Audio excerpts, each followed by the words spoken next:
कश्मीर के जंगल में टुनटुनी चिड़िया अपने दो बच्चों के साथ रहती थी। कई महीने पहले उसके पति कालू कौवे की मौत एक बीमारी के कारण हो चुकी थी। कालू कौवा गुब्बारे बेचा करता था। जंगल में बारिश का मौसम शुरू हो चुका था। हे भगवान, 2 दिनों से मूसलाधार बारिश हो रही है जंगल में। घर का सारा राशन भी खत्म हो गया। मेरे बच्चे भूखे हैं। अगर आज भी अपने बच्चों को भोजन नहीं दे पाई तो मेरे बच्चे भूख से तड़प तड़प कर मर जाएंगे। चाहे कुछ भी हो जाए, मुझे कहीं न कहीं से भोजन का जुगाड़ तो करना ही होगा। टुनटुनी हरिया तोता के घर भोजन मांगने के लिए जाती है। तब तक आप लोग कमेंट पे बताएं 49 - 9 कितने होते हैं। हरिया भैया, ओ हरिया भैया, दरवाजा खोलो। मेरे बच्चे भूखे हैं। बारिश में भोजन लाने भी नहीं जा पाई। थोड़ा बहुत मेरे बच्चों के लिए दे दीजिए। मैं तुम्हें भोजन कहाँ से दूं, टुनटुनी? मैं भी तो बारिश की वजह से ही 2 दिनों से घर पर बैठा हूँ। घर में पड़े पड़े मेरे सारे मिट्टी के बर्तन खराब हो रहे हैं। अगर तुम्हें भोजन चाहिए तो मेरे इन बर्तनों को बेच दो और फिर मैं जो पैसे दूंगा और उससे तुम अपने बच्चों के लिए भोजन खरीद लेना। लेकिन हरिया भैया, चारों तरफ पानी भरा हुआ है। मैं बर्तनों को बेचने कैसे जाऊंगी?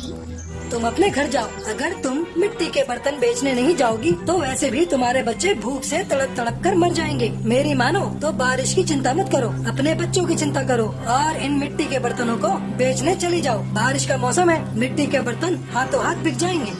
ठीक है हरिया भैया, आप कहते हैं तो मैं बर्तन बेचने चली जाती हूँ।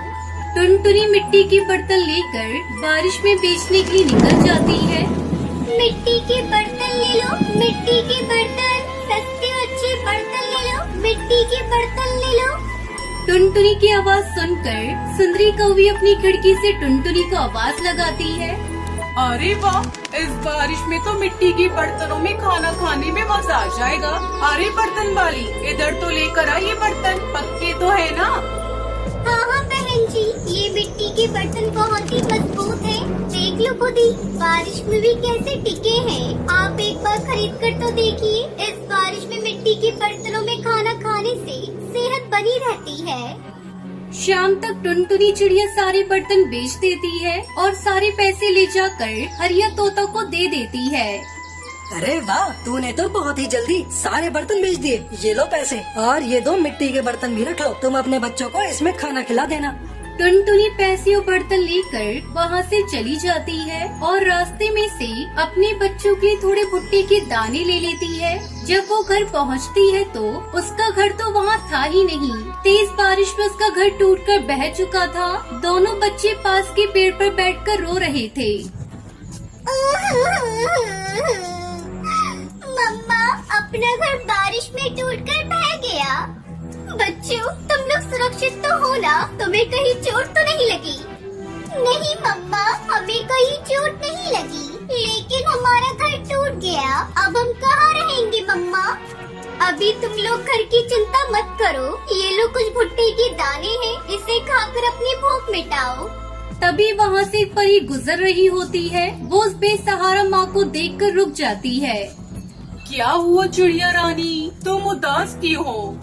परी माँ, मेरा नाम टुनटुनी है और ये मेरे बच्चे हैं। बारिश में हमारा घर टूट गया है। अब हम बेसहारा हैं, खाने को भी नहीं है।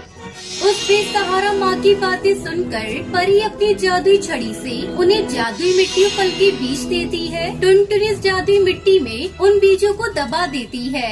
2 दिनों बाद जब बारिश रुकती है तब वो अगले दिन अपने बच्चों के साथ उस जादुई बीज को जहाँ दबाए थे उसे देखने के लिए जाते हैं तो देखकर आश्चर्यचकित रह जाते हैं। वहाँ पर सभी तरह के फल लगे हुए थे और उसी पेड़ की एक डाल पर मिट्टी के घर भी था। ये देखकर टुनटुनी उसके बच्चे बहुत खुश हो जाते हैं। तभी टुनटुनी की बेटी पिंकी कहती है, मम्मा मम्मा, वो देखो, हमारे इन फलों के पेड़ पे घर भी है।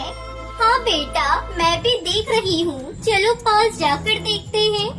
वो खुशी खुशी उस जादुई मिट्टी के घर में रहने लगते हैं। उनके पास अब ना तो भोजन की कमी थी और ना ही रहने की दिक्कत थी। वो सब अपनी जिंदगी हंसी खुशी बिताने लगी।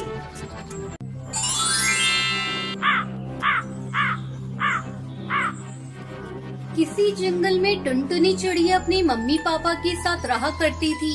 उसे गाना गाना बहुत ही पसंद था, इसलिए वो अपनी पढ़ाई के बाद जो समय मिलता उसमें गाना सीखा करती थी।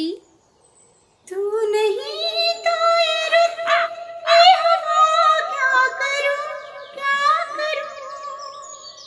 तू नहीं तो ये रुत, ये हवा, क्या करूं। दूर तुझसे मैं रह के बता, क्या करूं, क्या करूं। सुना सुना है जहां, अब जाऊं मैं कहां।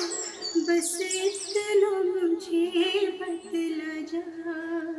भीगा भीगा समा ऐसे में है पुकारा, मेरा दिल पुकारे। एक दिन जब अपनी सिंगिंग क्लास से घर आई तो वो अपनी माँ टोनी से कहती है, अरे अम्मा, मैंने सिंगिंग पूरी सीख ली है। मैं जल्दी अपना सिंगिंग एकेडमी खोलूंगी, जहाँ मैं गरीब बच्चों को बिल्कुल कम फीस में सिंगिंग सिखाऊंगी।